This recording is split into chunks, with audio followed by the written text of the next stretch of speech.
You can listen to The Professional Left wherever you get your podcasts, on Netroots Radio, or at our website, proleftpod.com, where you can also contribute to this podcast.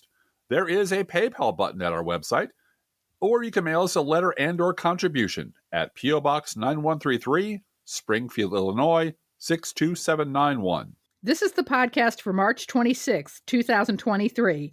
It's not safe for work. Recorded live from the Cornfield Resistance, where the members are reminded to abide by decorum of the House.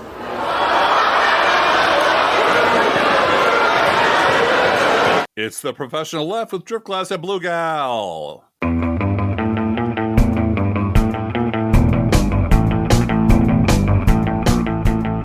And this week, we're going to the Matts, because there were a lot of despicable Matts in the news this week, and it just seemed to fall into place that way.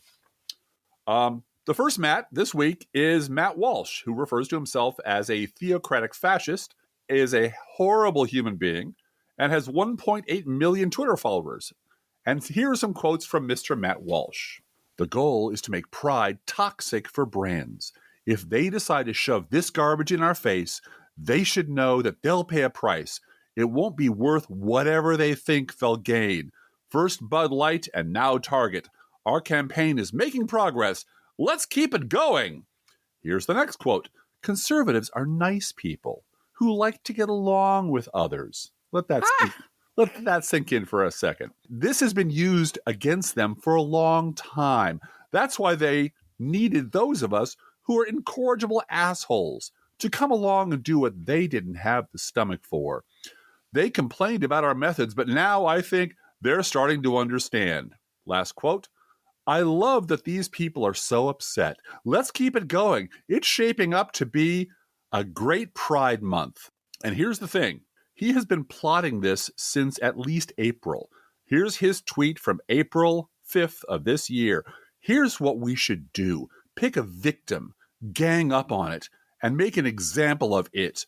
We can't boycott every woke company, or even most of them, but we can pick one, it hardly matters which, and target it with ruthless boycott campaign. Claim one scalp, then move on to the next. And of course, the result is that Target has already caved on this because too many store employees were allegedly getting threatened. Specifically, Target pulled some LGBTQ-themed merchandise following, quote, threats impacting our team members' sense of safety and well-being while at work, unquote. Target said conservative activists have knocked down pride displays, approached workers, and posted threatening videos on social media from inside stores over its tuck-friendly women's swimsuits that allow trans women who have not had gender-affirming operations to conceal their genitalia.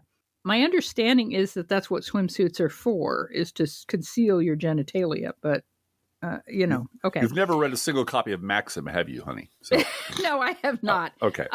The so-called customers have falsely claimed that Target is selling the tuck-friendly swimsuits to kids. The swimsuits, however, are only offered in adult sizes because we do want to conceal genitalia on children too, right? Yeah. I thought that, yeah, okay. Again. All of it. This just emboldens extremists. And just as an aside, I want to point out that we have always, since we've been in Springfield, taken our kids to Pride. Right. It's great. It's great. It's a wonderful festival to go to. It's fun. And youngest child went to Pride last weekend. It was here in Springfield last weekend. Mm-hmm. I know it's not during Pride Month, but this was the way the schedule went and when the park was available, and that's when they had it. And youngest child came home and said that it was too commercial. Yeah, man. It used to be about the there was rainbow. Just too much kind of real estate corporate sponsorship going on. Yeah. And it wasn't the same as the good old days, right? You have arrived. Yeah. Well, and I think that other people have made that point, that a major corporation slapping a rainbow on something is not providing equal rights to everybody. Absolutely not. Nope. So,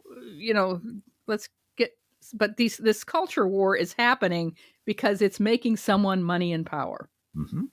And I think Ben Collins over at NBC News has this exactly right. He said on Twitter, anyone falling for the extreme far right's Target backlash and framing it as a both sides debate are not doing their journalistic duty. They're repeating a harassment campaign that was telegraphed in public months ago. And as you read that tweet, we're going to pick a company and ruthlessly go after them. Yep.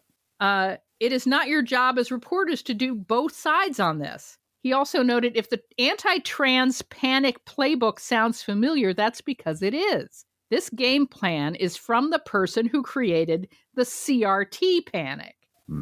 He laid this out months before, and the media did what they do. It became a both sides national conversation, quote unquote, with both sides of the CRT issue. Right. Parents versus, evil black intellectuals or something. I don't know. It's a controversy, Blue Gal. It's a controversy. We have to report both sides. Ben Collins said they've just replaced CRT boycotts with trans boycotts, and they'll go on to the next thing. Because they're fascists. Right. This is what they do. This is to all they do. Accumulate power. And then we have another Matt who isn't quite as sinister and is a little bit more stupid, but just as bad. Matt Gaetz. Matt Gaetz saying the quiet part out loud. They tend to do this. Bless his heart. This is from the Hill. Representative Matt Gaetz, Republican of Florida, said Tuesday that he and his conservative colleagues, quote, don't feel like we should negotiate with our hostage. Bless his heart. Bless his heart. On a debt limit compromise. Yep. That's Matt Gaetz, all right. All that high forehead and no brains on the inside at all. Just this space for rent.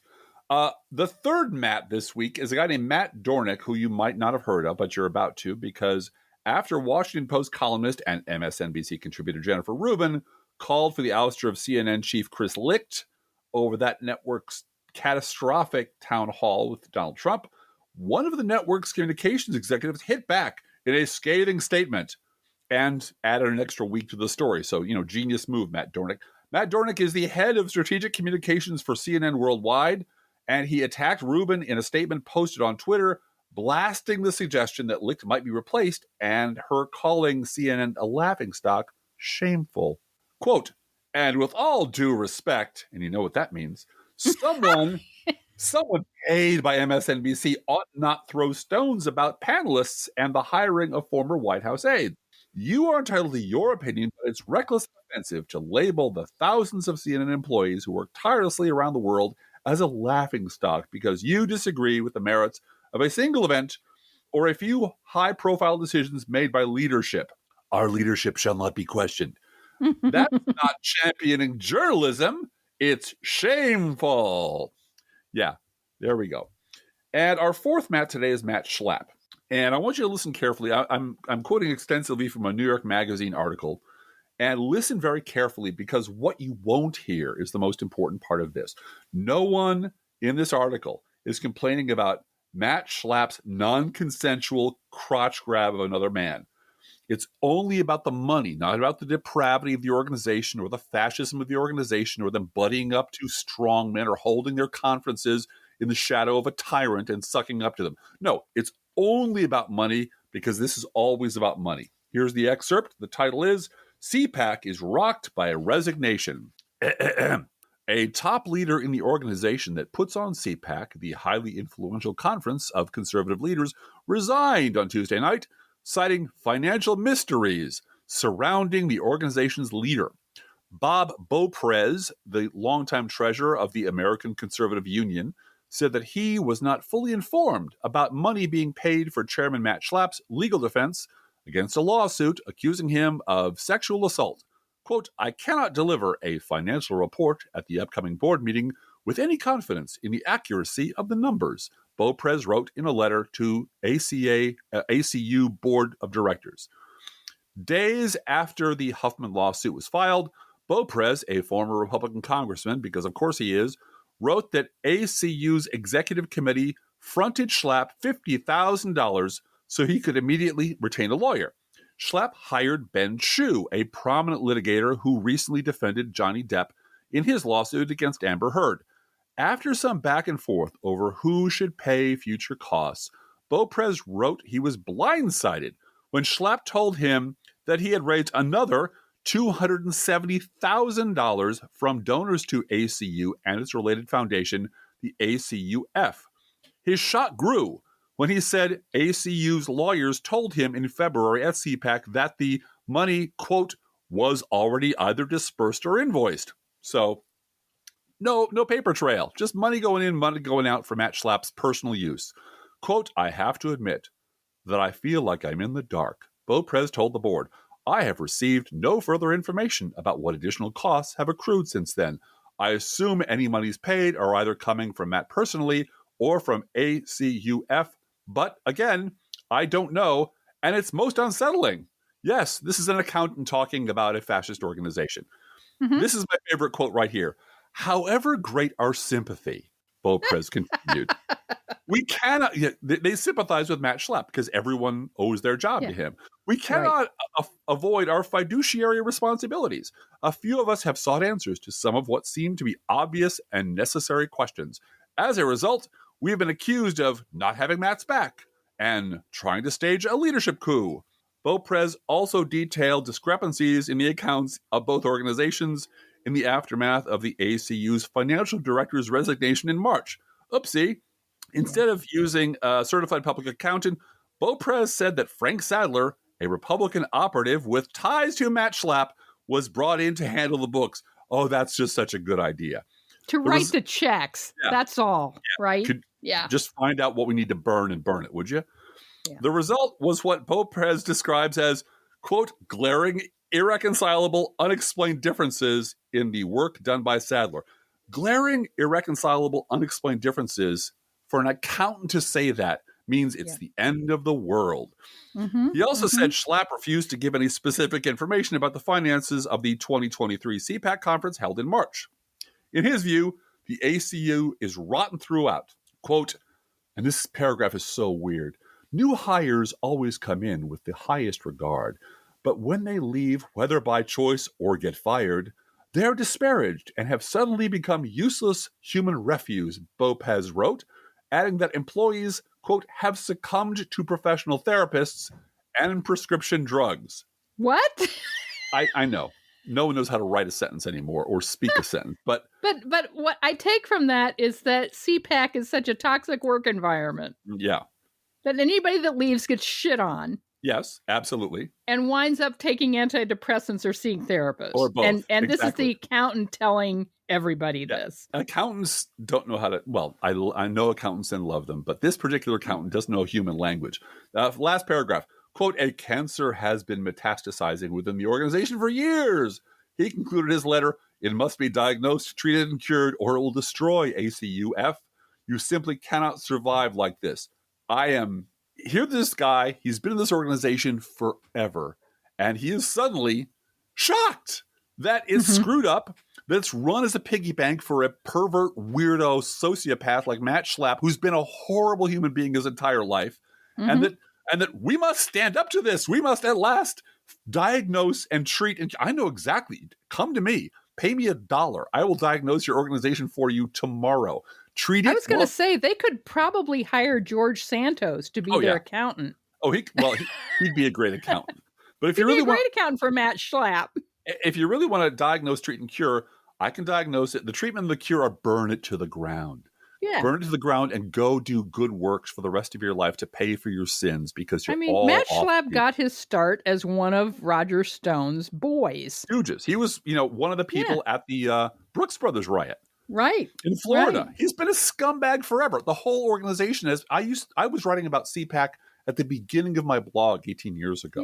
Yep. It's always been a frickin' freak show.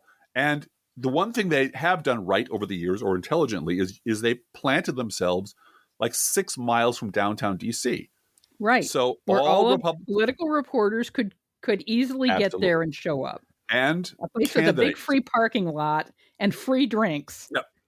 Well, and that's all you need for coverage of your event. And the pressure to get candidates there. So they could always rely on Ronald Reagan and George Bush and Dick Cheney and on showing up. And Donald Trump. And Donald Trump was there for years. Yeah. But as an organization, it is a horrible. It was a leading indicator of how deranged the Republican Party was. And everybody outside there knew it, except nobody talked about it because, money, money, money, power.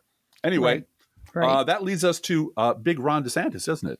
Ron DeSantis had a big event. this week. He did. I heard all about And it. yeah, it was on Twitter, and it featured 26 minutes of severe technical difficulties. You have in our notes, I guess, Twitter Spaces isn't self-driving yet. Yes, Or that's a good one. It's self-aware and tried to kill itself when it, But once you got past all of the technical difficulties, of which there were many, you got many uses of the word woke and zero mentions of Donald Trump. And this was kind of funny. 8 hours before this 404 candidate not found error, this was Axios's Jim Vanderhei looking forward to this event with Elon Musk. So excited. Quote, Elon Musk plus Twitter equals the new king of conservative media, displacing Rupert Murdoch and Fox. Massive shift in media. Yeah, unquote. he misspelled shit, apparently. So Now, I don't quote Matt Lewis very often, but this is a Matt show, so I'm going to quote Matt Lewis. In the Daily Beast, he pointed out that the substance of the Elon DeSantis convo focused on terms like, quote, the narrative, Bitcoin, ESGs, debanking, and elite cabals. Matt Lewis continues, this felt more like a right-wing podcast than a mainstream campaign launch. Well, of course it did. yeah, of course it That's did. all Ron knows what to do is just go on Fox and repeat talking points. And then DeSantis ran to a safe space with, fellow conservative sex god Trey Gowdy. Ooh. And then to Trey Gowdy, he said, the woke mind virus is basically a form of cultural Marxism. He said that like 7,000 times since he was elected governor of Florida. Solyndra Benghazi. And at the end of the day, it's an attack on the truth. And because it's a war on truth, I think we have no choice but to wage a war on woke. Yeah. And that's straight up fascist talk. Straight up. Yeah. Straight up. up. As you said, replace woke with Jews, the Jews, and you get exactly the same kind of fascism that is much more recognizable. And we have no choice but to wage war on them because they are going to destroy us. Because they're the enemy of truth. Right.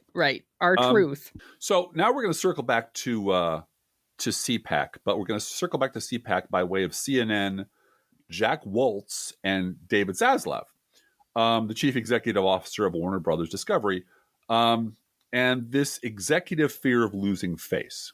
The thing I have noticed in every dysfunctional organization I've ever been a part of in management is that once someone reaches a position of actual power near the executive top of the pyramid, where they have control over people's lives and they make real decisions and have real money, and they're just incompetent. This is true of a woman named Susan I worked for, a woman named Juliana I worked for, a man named Larry I worked for, and a man named Dave I worked for, and several other minor players. But all of these people reached a point in the organization where they were clearly not up to the job. They clearly were not competent to do the job they'd been assigned.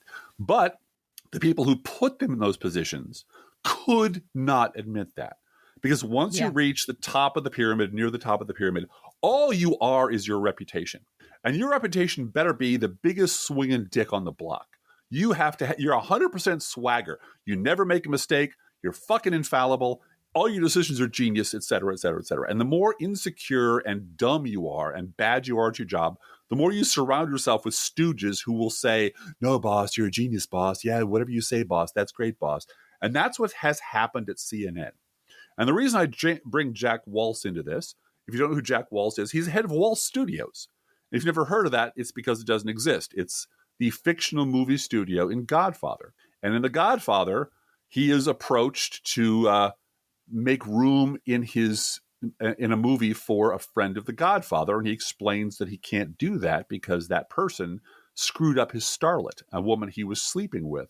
And he makes a very loud and clear announcement, which is very wise, actually, considering the man and his position, is a man in my position can't afford to be made to look ridiculous. And he made me look ridiculous. And that's the problem that David Zaslav has. Hiring Chris Licht at CNN was an objectively stupid idea. It was a terrible idea. Everything we've heard about Chris Licht means he's not qualified to do any of this thing. But David Zaslav put his hands on his head and blessed him and called him and said, you're now the president of CNN. And right out of the box, Chris Licht starts making horrible decisions, shuffling people around, firing people, putting on this catastrophic town hall meeting. So what's Zaslav supposed to do? He's supposed to say, I made a mistake. I fucked up. This shouldn't have happened. Of course not. He got to back his boy all the way. And what does Chris Licht do? He says, this was the greatest thing since sliced bread. This is a wonderful thing. We reach out to millions of people. And what does Matt Dornic do? My boss is a genius. He's a leader. Leadership means blah, blah, blah. How dare you, Jennifer Rubin, for writing about this? You work for MSNBC. Every dysfunctional organization I've ever been a part of has the same dynamic. That person gets to the top. They are incompetent. They make horrible decisions. No one can admit that the person at the top is making catastrophic decisions because everybody's job depends on that person. And that person, as I know from personal experience, can not only unemploy you, they can make you unemployable. They can make phone calls that destroys your career. This is what happened to me.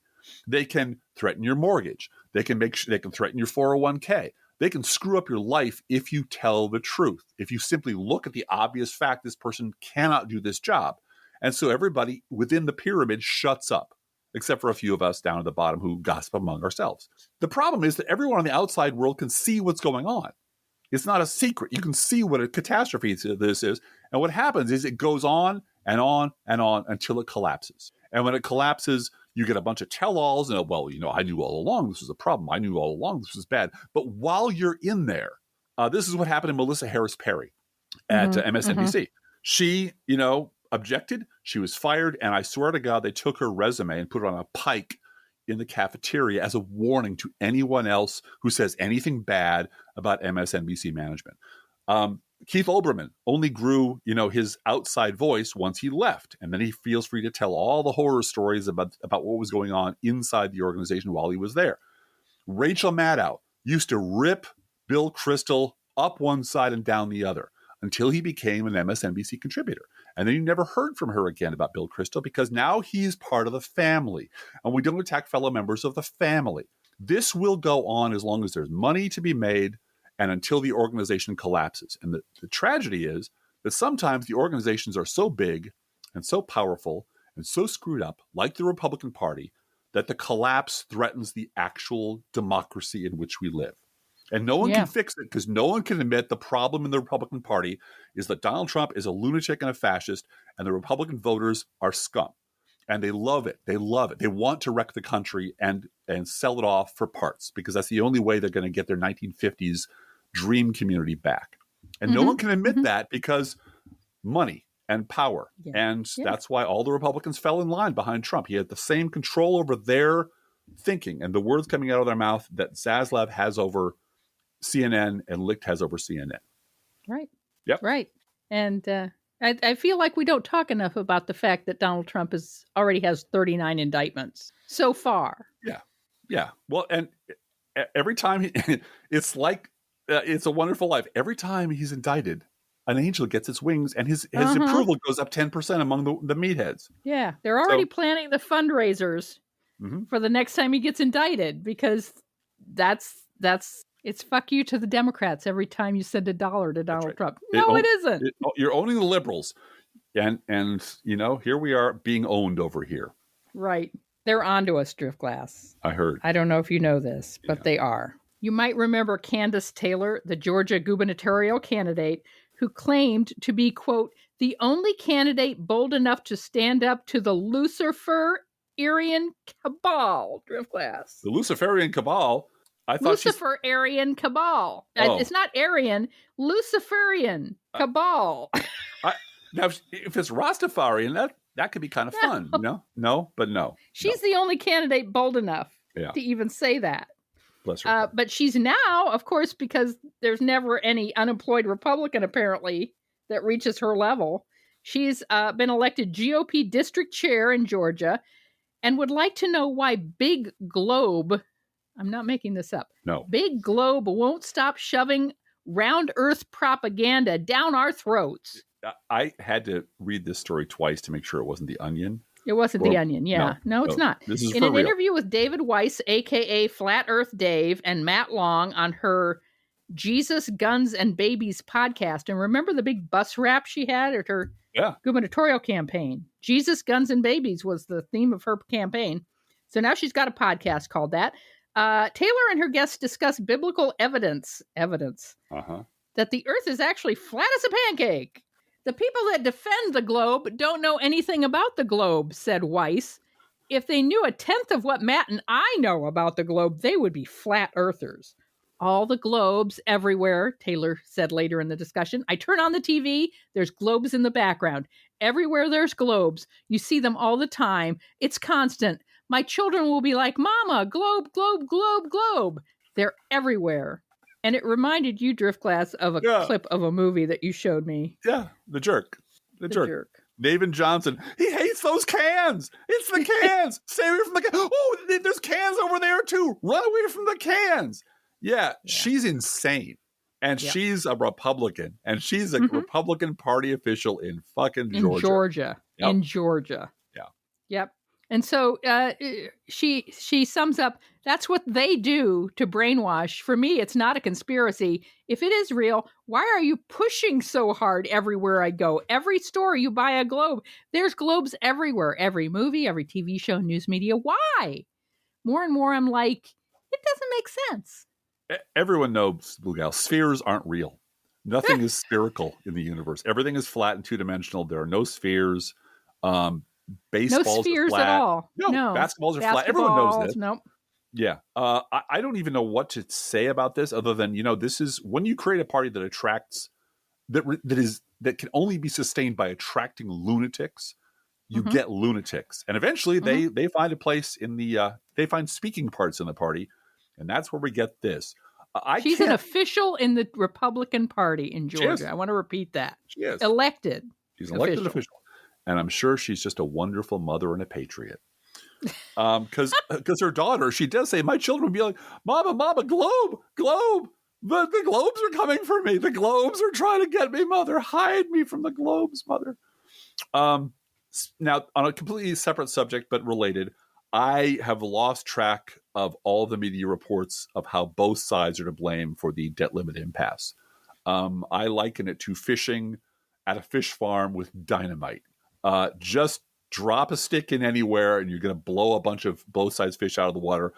Turn on a radio at random, turn on television to a news station. You're going to hear people saying, how the parties on the both sides and the parties on the both sides, and Joe Biden needs to be more reasonable because the past doesn't exist and reality isn't real.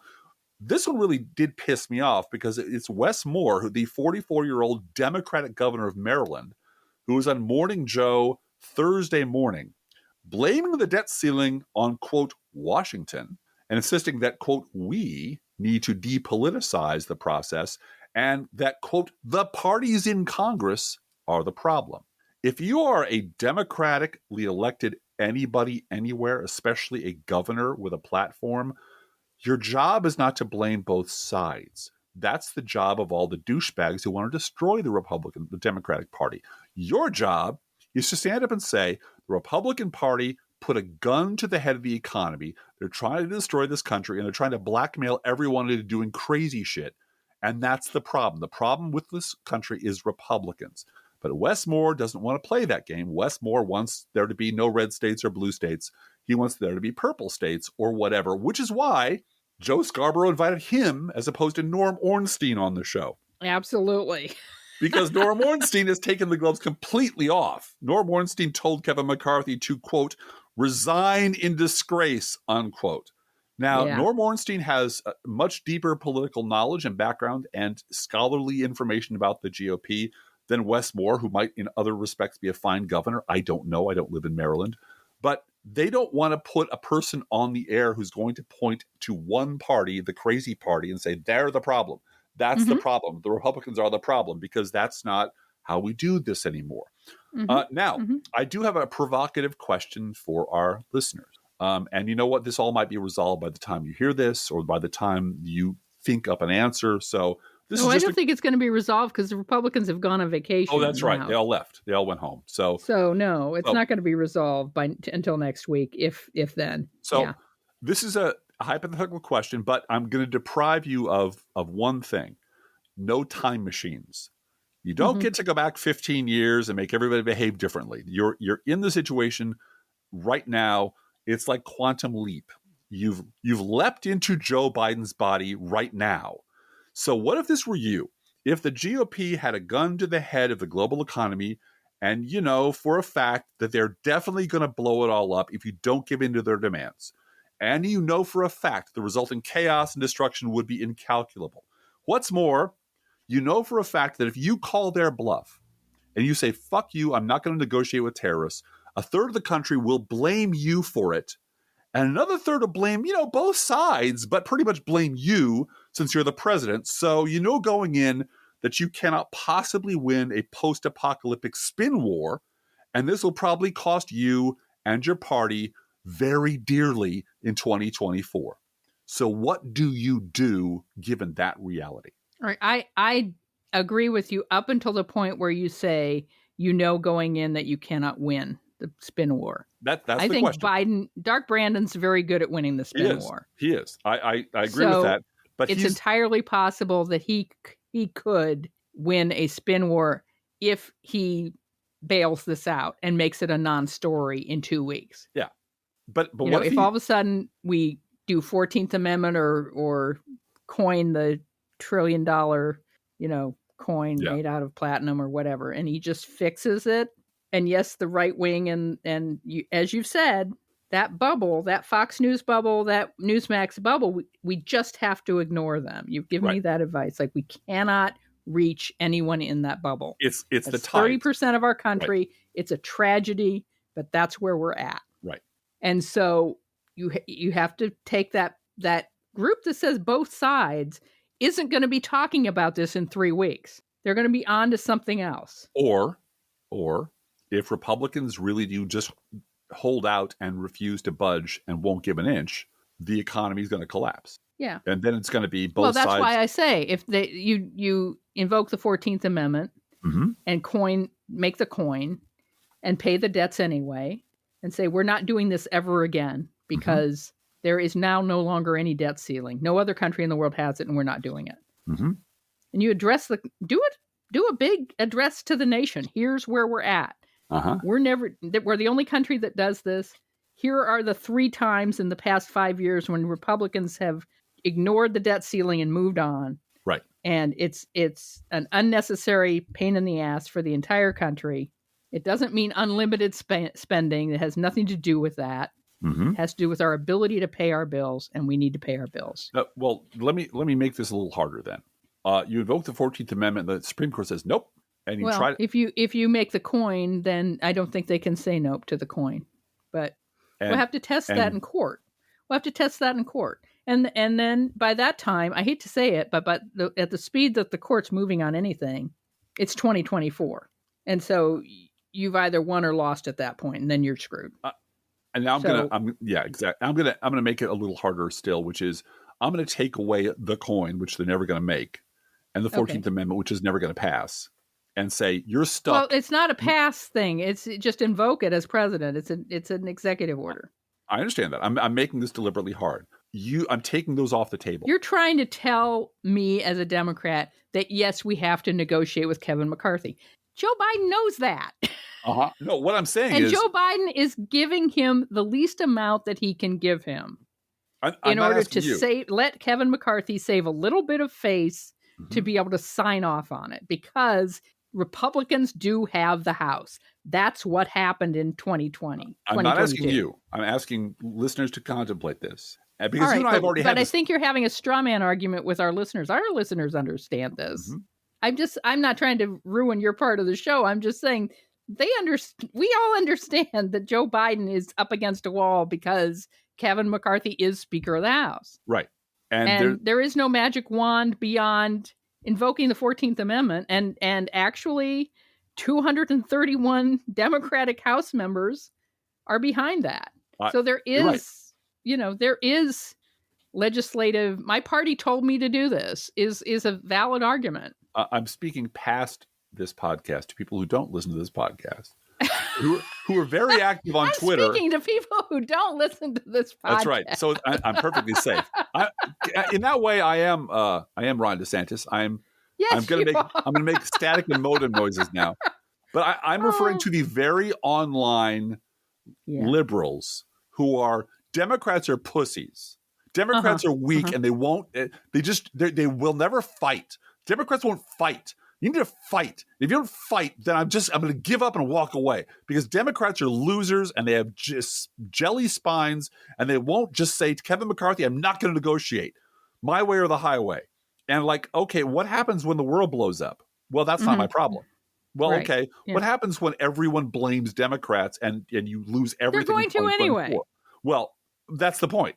The point being, the people who are most adamant that just do it have no plan beyond that, have no conception of what it means to do that. They're nihilists. They're know-it-all nihilists. So you have to just ignore that. I mean, just like the Fox News bubble, I think you have to ignore that. I agree. Biden has to ignore that. That's what I'm hoping. Biden. Yeah. That Biden, because every time these people don't get their way, it becomes Democrats are incompetent politically, and there's a lot of things they've done wrong up to this point. Yeah. But, as I spoke to a person on the Twitter, and I'm not going to say who because I love him otherwise, but it's, this kind of shaking fist at the Democrats for being pussies. And I'm like, you know what? I'm glad to hear that you're planning on primarying Joe Manchin in West Virginia. Yeah, congratulations. Right. You're not planning on doing that. Well, then when do we get our supermajority? Well, and that's why we didn't fix this last year. Right. It's because Manchin and Sinema didn't want to. Yes. And that's why. So we could have fixed it while we had both houses of Congress and just said, okay, clean debt ceiling. This is what Republicans did. This is what is so frustrating, right?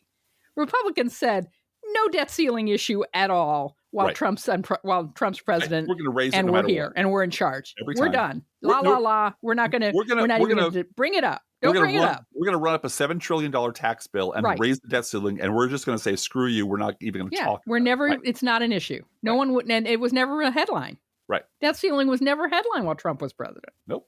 And of course, because Nancy Pelosi cares about the economy and cares about people having jobs, she went along with that because. She went along with keeping the debt ceiling raised because it's a stupid thing. Right. It's a button you never push. Right.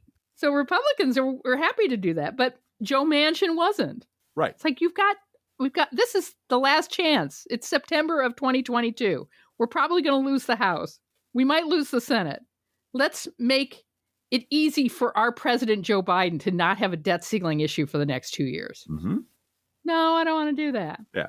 And as a brief aside to that, there was Mr. Bill Kristol on Twitter just rolling his eyes at centrist Joe Manchin being the fault of this, the problem, all this. I'm like, wait a minute. I'm going to dip into no fair remembering stuff territory here. I'm remembering like 2 years ago when all of the fucking Never Trumpers were chastising the Democrats for not being more like Joe Manchin. Yeah, Joe Manchin is an awesome man. Why are you so mad at Joe Manchin? Do you have plans? Joe Manchin's wonderful. He's what the Democratic Party should aspire to be. He's what the Democratic Party needs. Yeah, that's right. And that was like, Jesus Christ, Joe Manchin. And I wouldn't object to them having that opinion if anybody would just shake their shoulder and say, remember like 2 years ago when you were yelling at Democrats for not being more like Joe Manchin? And now you're saying, hey, maybe Joe Manchin is the problem. And can you reconcile that? Oh, I'm sorry, you don't talk to us, so no one ever asks you that question. So, never mind. Anyway, let's move on to the letter from Donald Trump's attorneys. Yes, that's the fun. Yeah, the comedy portion of our show. Yes, because ketchup thrower is writing to everyone he can think of to stop the classified document investigation. This week, it was this letter from Trump's lawyers, allegedly. Trump's lawyers to Attorney General Merrick Garland.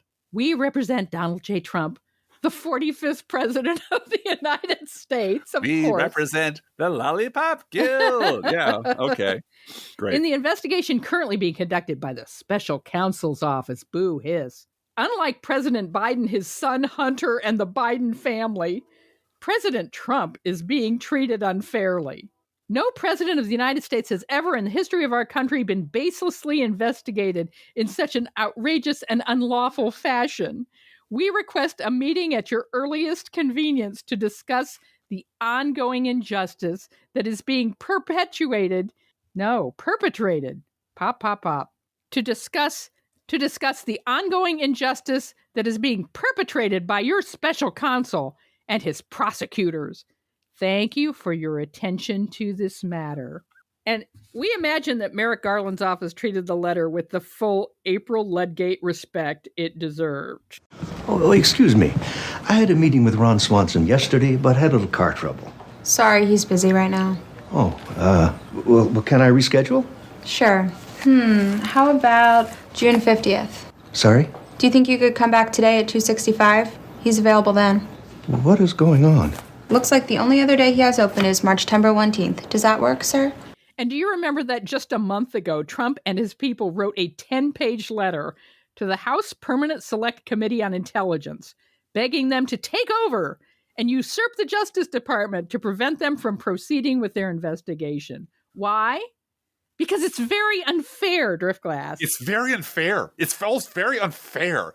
I just imagine like Elwick writing this letter and just saying, sign it, just sign it to the lawyer. I'm in charge of you. I know to sign the letter.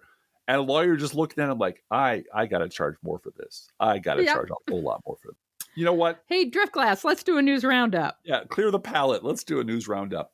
The U.S. COVID response could have avoided hundreds of thousands of deaths. According to Reuters, the United States squandered both money and lives in its response to the coronavirus pandemic, and it could have avoided nearly 400,000 deaths with a more effective health strategy and trimmed federal spending by hundreds of billions of dollars while still supporting those who needed it.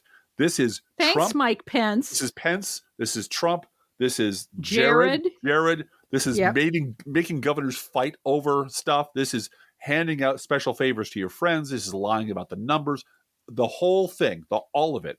Yep. Donald Trump and his cronies cost this country 400,000 lives. That makes him the biggest mass murderer in American history. Yeah.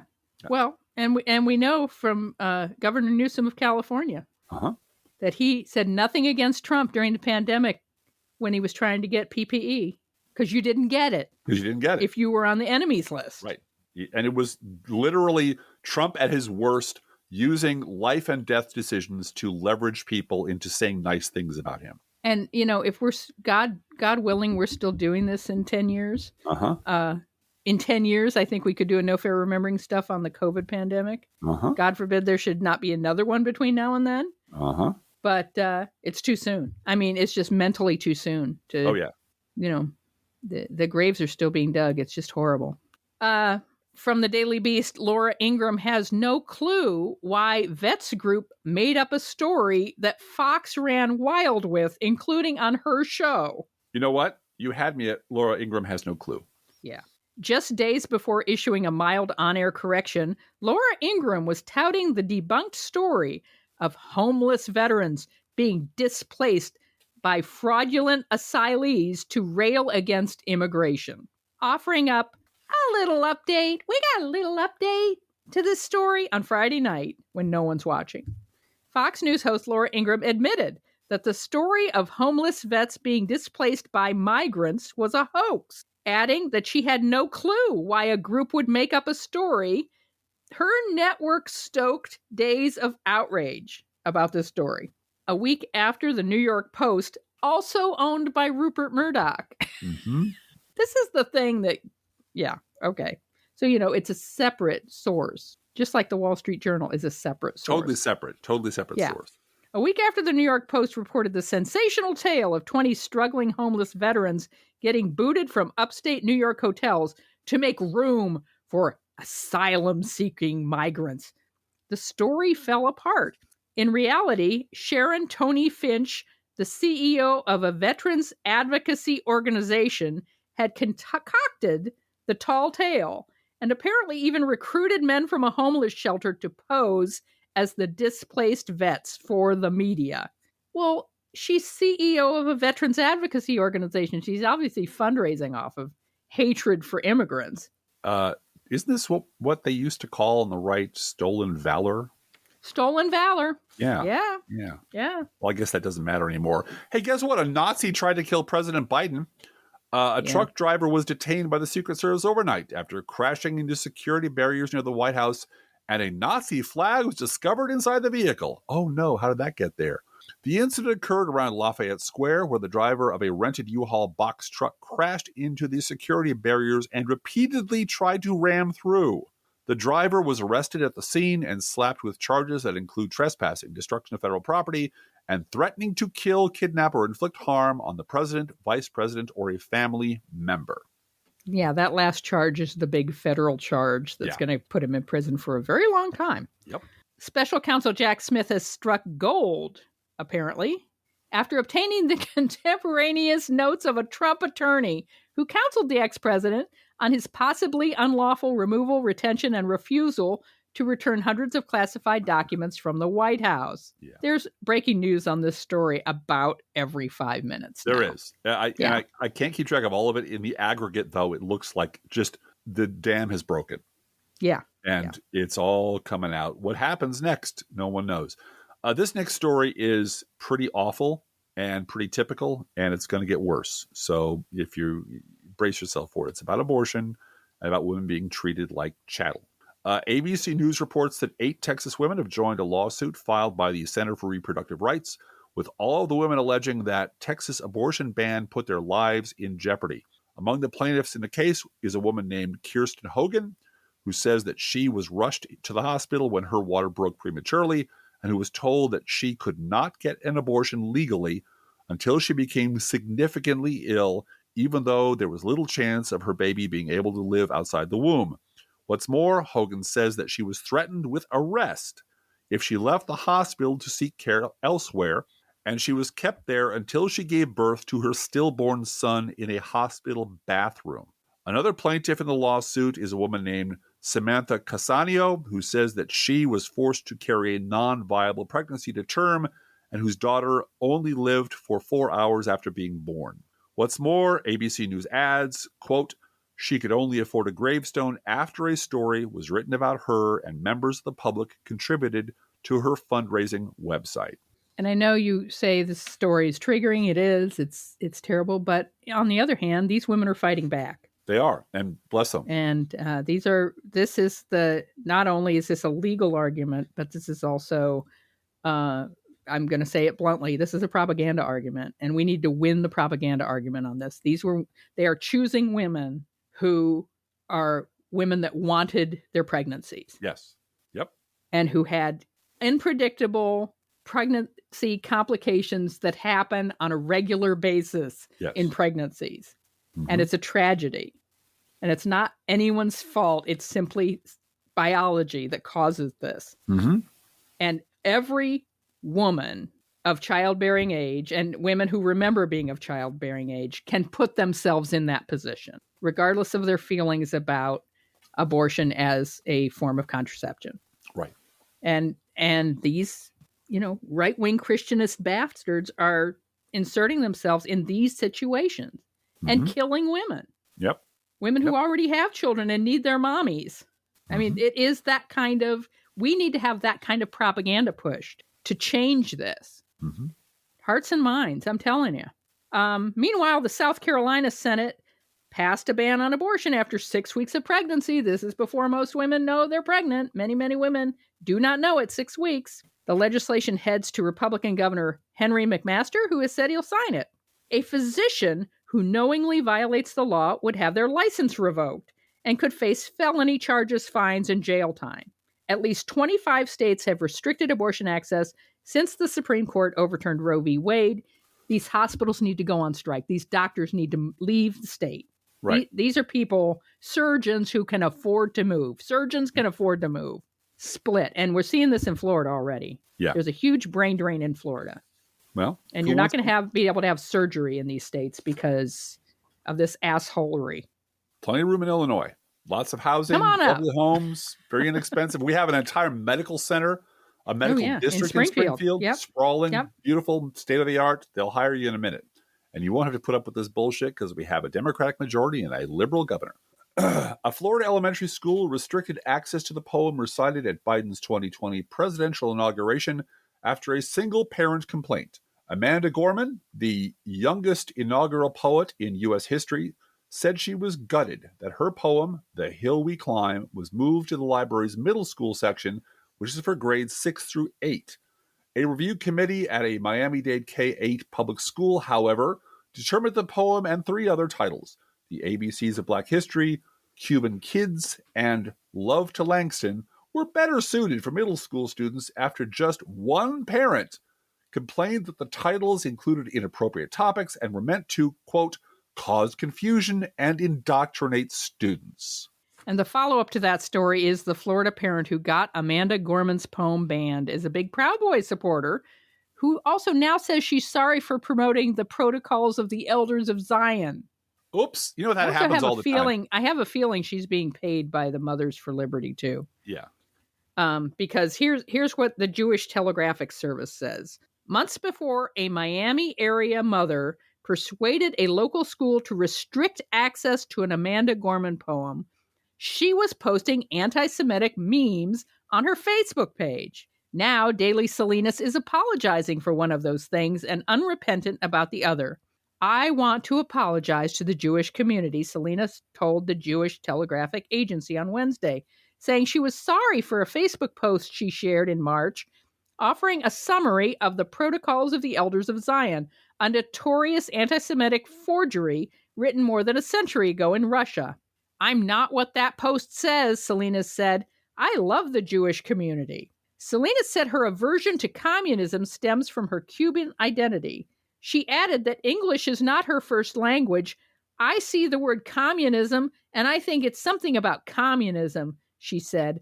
I didn't read the words. She said she only read parts of the books. They have to read for me because I'm not an expert, she said. I'm not a reader. I'm not a book person. I'm a mom involved in my children's education. Yeah. I'm not a reader. I'm not a book person. I don't understand the words in front of me. And I think I should have the right to ban books from schools based on my say-so, where my children go and where I'm deeply involved in my children's education. No, you're trying to keep your kid ignorant, like you are. You're trying to keep your kid as dumb and as uninformed as you are. And you're threatened by the fact that your child might read things that you don't understand, or that you might read the word communism and think it's a good thing. You know, because reading the word communism turns people into communists. Because yeah, absolutely. That's why reading the Bible turns everyone into a Christian. Didn't you know that? Yeah, it's magic. It's magic. That's why it's a magic. I think they picked the wrong person to pay to do this. That's all. I know. I think. I saw her picture of her and her husband on social media, and yeah, they picked a couple of real useful idiots to just. And now she's like, I don't know anything. I don't know anything about anything. I just do stuff and say things. I just care about my kids. That's all. I love my children. And the school bends over. The thing is, the authorities in the school system just bend over because they don't want the controversy. They want it to go away. So one parent. And there's a whole lot of parents that are showing up for the next school board meeting to let them know how they feel about that. Yeah. And that's the good news. Again, we're fighting back. And this filth is what Ron DeSantis is running on. He's not running away from this. This is his campaign. No. This is what he wants for America. Harlan Crow, the Texas billionaire Republican megadonor with close ties, some say an ownership stake in Clarence Thomas, refused to answer questions from the Senate Judiciary Committee about gifts to the Supreme Court Justice. Harlan Crow told Chairman Dick Durbin, a close neighbor of ours, that the Senate Judiciary Committee did not have, quote, the authority to investigate Mr. Crow's personal friendship with Justice Clarence Thomas. Don't you know who I am?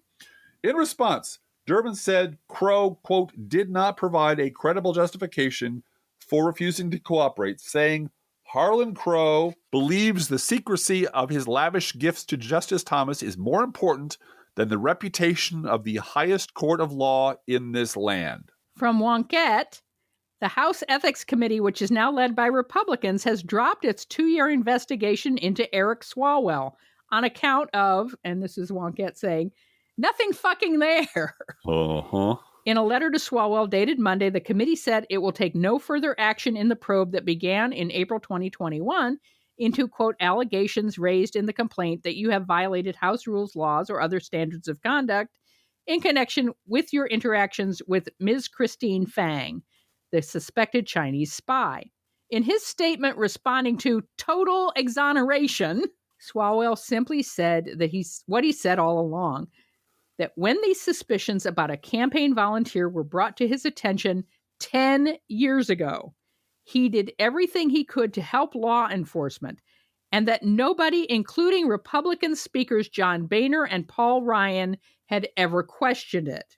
Implied until it was politically expedient for clowns running interference for a president who actually was compromised. And here's the punchline. Fox News' headline on this story. Ethics Committee warns Swalwell as investigation into interactions with Chinese woman closes. Uh-huh. And that's all your crazy Uncle Liberty is ever going to know about this story. Yeah.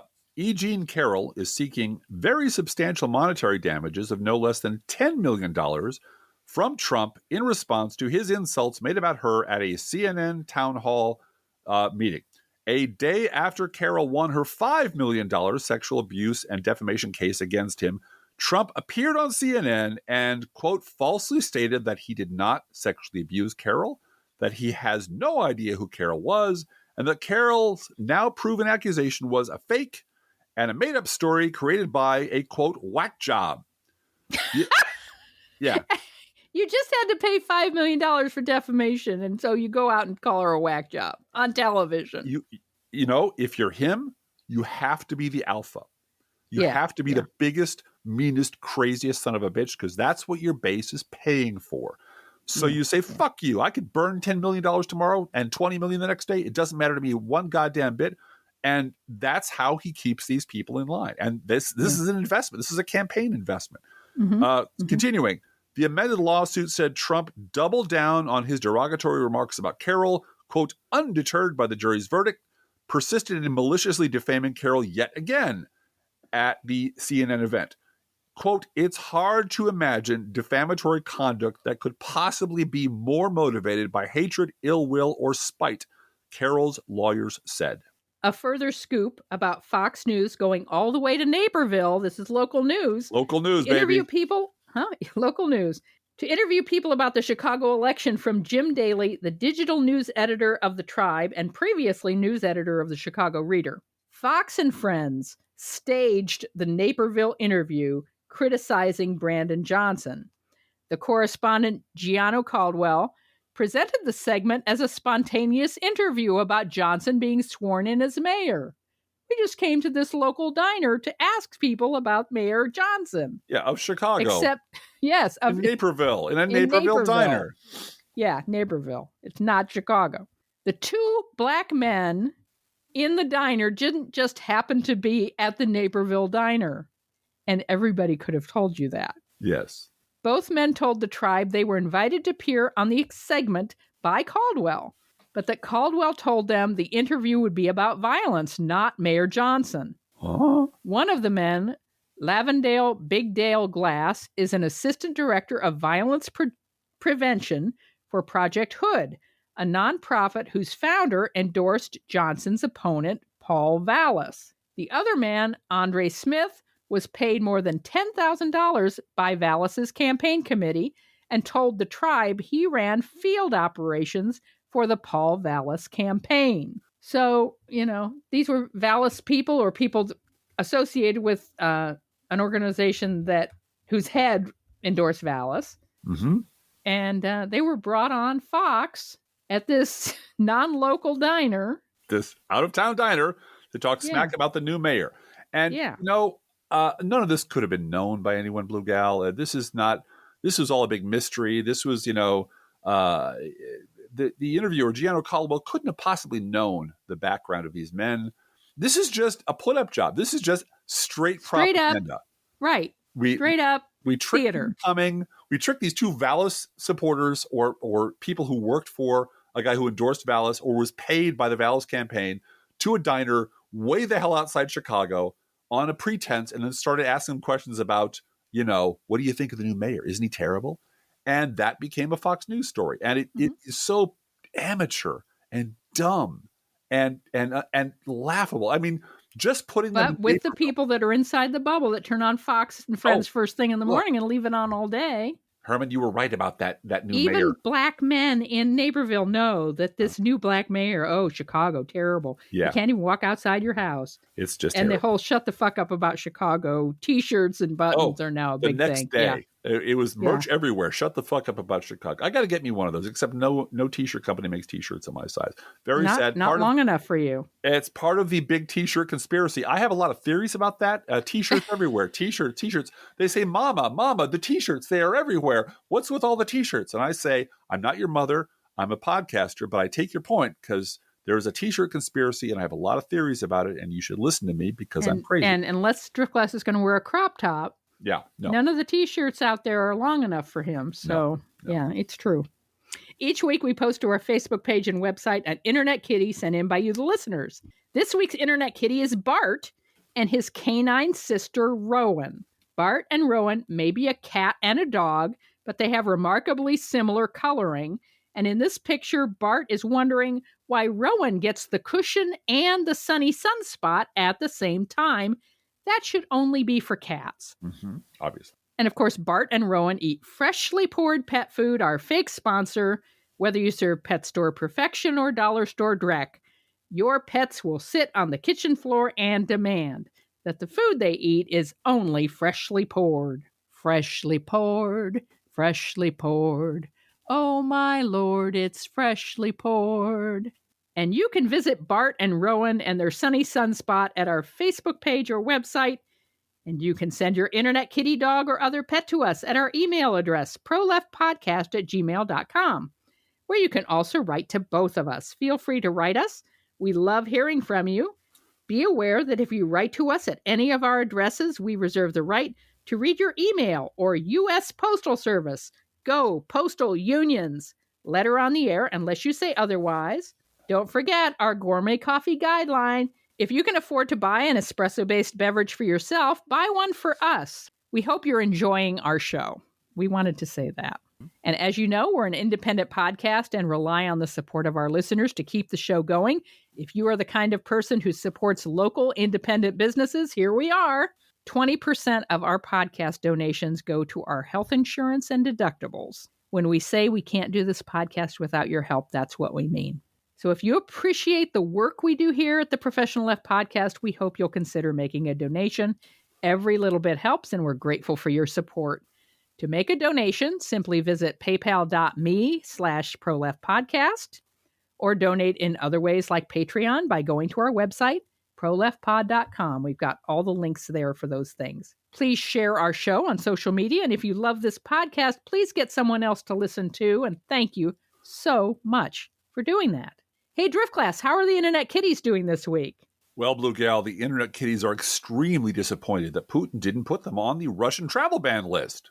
Oh, no. I know. Bosco is from Moscow. I don't know if you know Bosco, he's not from Moscow. He went to Costco to get some food. That's his song at our house. Every cat in our house has a song.